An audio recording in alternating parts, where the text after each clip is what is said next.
Just 2 short years after launching on PlayStation and PC, Solar Ash is heading to the Xbox and Switch, and most importantly, it's coming to Game Pass. You are Ray, a Void Runner traveling into a black hole to try and stop it from destroying your world. Over the course of 3 to 4 hours, you'll skate, jump, and slice your way through a beautifully realized, surreal world. Even with that short runtime, you might find yourself a little tired of the game's puzzles and overall level setups. Still, there's a lot of good to be found here, so let's get into it in the XboxEra review of Solar Ash.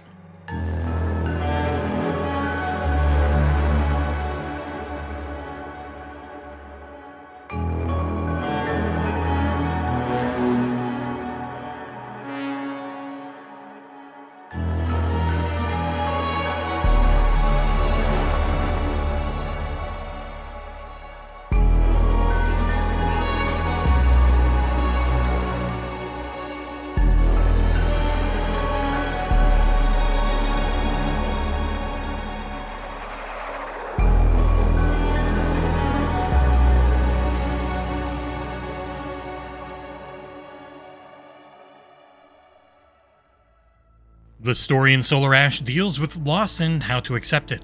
You are following your team into the unknown in a desperate bid to stop the total annihilation of your planet. It's short, impactful, and utterly gorgeous the entire time. Heart Machine has made one of my favorite games of all time in Hyper Light Drifter. Solar Ash is a massive departure from that title in both gameplay and camera perspective, but it keeps that game's heart and sense of style.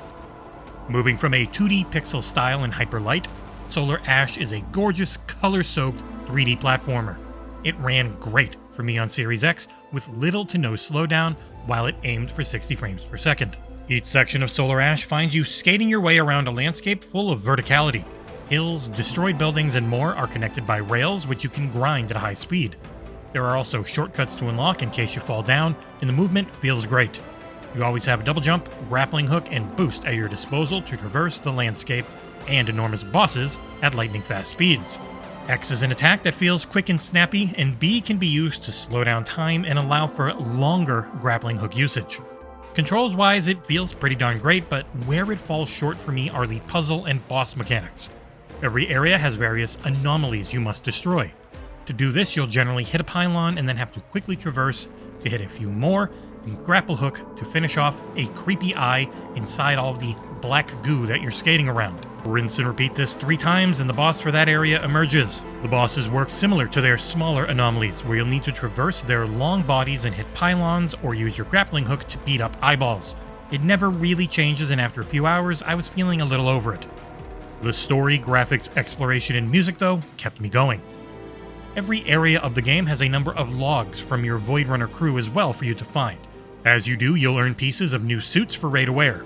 These backstories ended up becoming one of my favorite parts of the game, as the tales told within added to the emotional sucker punch of a story. Grief and loss can be nearly impossible to bear, and the writing and voice acting here worked brilliantly to make me feel for the characters and what they had gone through. The music is excellent as well, matching the action on screen well thematically at all times. This isn't a very long game, and I think it's worth going into as blind as possible story-wise. It's also not a very difficult one, as I don't think I ever died on normal. You have an energy cell system that you'll build up in each area before losing a pip of health before moving on to the next one. To do so, you'll constantly collect plasma as you skate around, break boxes, and smash crystals. It works well, though losing hard-earned upgrades can always feel a bit annoying. Wrapping things up, Solar Ash is short, sweet, and just a little too repetitive. The gameplay is a ton of fun for the first hour or two. By the end, things were carried for me by the gorgeous visuals, excellent music, and heartbreaking story. This one should be a no-brainer to at least check out through Game Pass.